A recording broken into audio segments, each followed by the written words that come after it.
Hello, എല്ലാ കൂട്ടുകാർക്കും ഫിലിമി ടെക്കിൻ്റെ പുതിയൊരു വീഡിയോയിലേക്ക് സ്വാഗതം. നമുക്കെല്ലാവർക്കും അറിയാം ഷഹബാസിൻ്റെ കാര്യം. അപ്പോൾ അതിനെപ്പറ്റിയാണ് ഞാൻ സംസാരിക്കാൻ പോകുന്നത്. ഇവിടെ ഈ കേരളത്തിൽ എന്തൊക്കെയാണ് നടക്കണമെന്ന് ചോദിച്ചാൽ എനിക്കറിയത്തില്ല. 2025 തുടങ്ങിയപ്പോൾ മുതലേ വയലൻസോട് വയലൻസുകളാണ്. പക്ഷേ അതിലെല്ലാം ഞെട്ടിച്ചൊരു കാര്യം എന്ന് പറഞ്ഞു കഴിഞ്ഞാൽ ഈ വിദ്യാർത്ഥികൾക്കിടയിൽ നടന്നൊരു ഇങ്ങനത്തെ ഒരു സംഭവം. അപ്പോൾ എനിക്കിതിപ്പോഴും വിശ്വസിക്കാൻ പറ്റുമെന്ന് പറഞ്ഞു കഴിഞ്ഞാൽ ഈ പയ്യന്മാർ ഇതൊക്കെ എങ്ങനെ ആസൂത്രണം ചെയ്യുന്നുള്ള കാര്യമാണ്. കാരണം ഞാനൊക്കെ 10ാം ക്ലാസ് പഠിച്ച സമയത്തെന്ന് പറഞ്ഞു കഴിഞ്ഞാൽ നമ്മളിങ്ങനെ അടിയൊക്കെ ഉണ്ടാകും. എന്ന് വെച്ചിട്ട് ഇങ്ങനത്തെ അവനെ കൊല്ലണം അങ്ങനെ ചെയ്യണം എന്നുള്ള അടികളൊന്നുമില്ല. അത് ടീച്ചേഴ്സൊക്കെ വന്ന് പറഞ്ഞ് മനസ്സിലാക്കി വിടുകയാണ് ചെയ്യുന്നത്. പക്ഷേ ചെയ്തെന്ന് പറഞ്ഞു കഴിഞ്ഞാൽ ഇങ്ങനെ ഗ്രൂപ്പ് വരെ ഉണ്ടാക്കി അല്ലെങ്കിൽ ഇൻസ്റ്റാഗ്രാമൊക്കെ ഉണ്ടാക്കി അതിനകത്ത് ഇങ്ങനത്തെ ചർച്ചകളൊക്കെ നടത്തി ഇങ്ങനെയൊക്കെ ചെയ്യണമെങ്കിൽ ഇവരുടെയൊക്കെ മെൻറ്റാലിറ്റി എന്തായിരിക്കും എന്നാണ് ഞാൻ ചിന്തിക്കുന്നത്. ഇപ്പോൾ നിലവിൽ നടക്കുന്ന പ്രശ്നം എന്ന് പറഞ്ഞു കഴിഞ്ഞാൽ ഇവരെ പരീക്ഷ എഴുതാൻ ഇരുത്തണ്ട എന്നുള്ള രീതിയിലുള്ള ഒരു കാര്യങ്ങളാണ് ഇവിടെ നടന്നുകൊണ്ടിരിക്കുന്നത്. അതിനോടുള്ള എൻ്റെ അഭിപ്രായം എന്ന് പറഞ്ഞു കഴിഞ്ഞാൽ ഇവരൊക്കെ എന്തിനാണ് ഈ പരീക്ഷ എഴുതുന്നത്? ഇത്ര ആസൂത്രണമൊക്കെ ചെയ്തിട്ട് ഇതൊക്കെ ഒരു പാവം പയ്യനെ ഇങ്ങനെ ചെയ്യണമെന്നുണ്ടെങ്കിൽ ഇവരൊക്കെ എന്തിനാണ് ഈ പരീക്ഷ എഴുതുന്നത്? നാളെ വീണ്ടും ഇതേപോലത്തെ പ്രശ്നങ്ങളുണ്ടാവാം.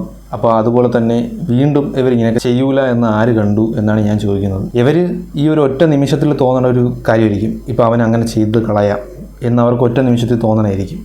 അപ്പോൾ ആ ഒരു എടുത്തുചാട്ടത്തിൽ അവർ ചിലപ്പോൾ ചെയ്തതായിരിക്കും. ഇവിടെ നഷ്ടപ്പെട്ടത് ആർക്കാണ്? ആ പയ്യൻ്റെ ഷഹബാസിൻ്റെ വീട്ടുകാർക്ക് മാത്രമാണ്. എനിക്ക് നിങ്ങളടുത്ത് പറയാനുള്ളതെന്ന് പറഞ്ഞു കഴിഞ്ഞാൽ നിങ്ങൾക്ക് എന്തെങ്കിലും ആരുടെങ്കിലുമൊക്കെ വൈരാഗ്യമുണ്ട്, എന്തെങ്കിലും ഉണ്ടെങ്കിൽ നിങ്ങൾ തമ്മിൽ സംസാരിച്ച് തീർക്കാവുന്നതേ ഉള്ളൂ. അല്ലാതെ ഇങ്ങനത്തെ ഒരു തീരുമാനം ആരും എടുക്കരുത്. ഇനി നിങ്ങൾക്ക് ഇങ്ങനത്തെ തീരുമാനം ഉണ്ടെങ്കിൽ നിങ്ങൾ എന്താണ് ചെയ്യേണ്ടതെന്ന് പറഞ്ഞു കഴിഞ്ഞാൽ നിങ്ങളൊന്ന് ജസ്റ്റ് ഇതൊക്കെ ഉണ്ടായാൽ എന്ത് സംഭവിക്കും എന്നുള്ളതിനെ പറ്റി ആദ്യം ചിന്തിച്ച് നോക്കുക. നിങ്ങളിപ്പോൾ ചിലപ്പോൾ ഒരു നിമിഷത്തെ ഒരു എടുത്തുചാട്ടമായിരിക്കാം, പക്ഷേ പിന്നീട് അതിനെപ്പറ്റി നമുക്ക് ആലോചിച്ചിട്ട് ഒന്നും ചെയ്യാൻ പറ്റത്തില്ല. ഇത്രയും സംഘം ചേർന്നൊക്കെ ഒരു പയ്യനെ ഇങ്ങനെ ചെയ്യണമെന്നുണ്ടെങ്കിൽ അതാണ് എനിക്ക് ചിന്തിക്കാൻ പറ്റാത്തൊരു കാര്യം എന്ന് പറഞ്ഞു കഴിഞ്ഞാൽ. എൻ്റെ കൂട്ടുകാരന്മാരായിട്ട് എനിക്ക് ഭയങ്കര പ്രശ്നങ്ങളൊക്കെ ഉണ്ടായിട്ടുണ്ട് എന്ന് പറഞ്ഞിട്ട് ഞാൻ അവരെ ഇങ്ങനെ കൊല്ലണം, ഞാൻ അവരെയൊക്കെ ഇങ്ങനെ ചെയ്യണം എന്നുള്ള ചിന്തയിലൊന്നും നടന്നിട്ടുള്ളവരല്ല. നമ്മളിപ്പോൾ ഒരാഴ്ച അങ്ങനെ മിണ്ടാതൊക്കെ നടന്നിട്ട് പിന്നീട് എന്തെങ്കിലുമൊക്കെ സംഭവത്തിലൊക്കെ നമ്മളങ്ങ് മിണ്ടും. അതാണ് നമ്മൾ ചെയ്യാറ്. ഒരു പയ്യനെ കൊന്നിട്ട് അതൊക്കെ ഒരു മാസാണെന്നുള്ള രീതിയിലാണ് ഇവരൊക്കെ ഇത് ചെയ്യുന്നത്. പക്ഷേ അവർക്കറിയത്തില്ല ഇതിൻ്റെ പിന്നിലുള്ള കാര്യങ്ങൾ എന്തൊക്കെയാണെന്ന്.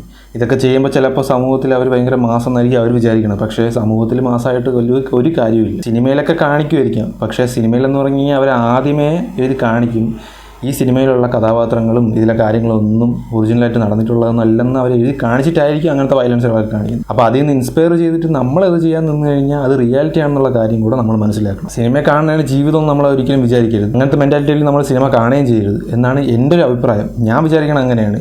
ഇപ്പം ഞാൻ ഒരു സിനിമ കണ്ടു കഴിഞ്ഞാൽ അത് കണ്ടു, അവിടെ തീർന്നു, അത്രേ ഉള്ളൂ. അല്ലാതെ ആ സിനിമയിലുള്ളത് പോലെ ചിലപ്പോൾ നമുക്ക് ഇങ്ങനെ നായകനെ പോലെ ആവണം എന്നൊക്കെ തോന്നുമായിരിക്കും. പക്ഷേ നായകൻ ചെയ്യുന്നത് പോലെയൊക്കെ നമ്മൾ ചെയ്യണമെന്ന് വിചാരിച്ചാൽ അത് വെറും സിനിമാറ്റിക് മാത്രമാണ്, അത് റിയാലിറ്റി അല്ല എന്നുള്ള കാര്യം നിങ്ങൾ മനസ്സിലാക്കി വയ്ക്കുക. നിങ്ങൾ ആരും ഇങ്ങനത്തെ തെറ്റൊന്നും ചെയ്യരുത്. നിങ്ങൾക്ക് ചെയ്യാൻ പ്ലാൻ ഉണ്ടെങ്കിൽ ഞാൻ പറയണതാണ്, നിങ്ങൾ ചെയ്യരുത്. ഇത്തരം കാര്യങ്ങൾ എനിക്ക് ഇവിടെ പറയണമെന്ന് തോന്നി. ആ ഒരു സിറ്റുവേഷൻ കണ്ടപ്പോൾ എനിക്ക് അത്ര തോന്നിക്കൊണ്ടിട്ടാണ് ഞാൻ ഇത് ഇത്രയും പറഞ്ഞത്.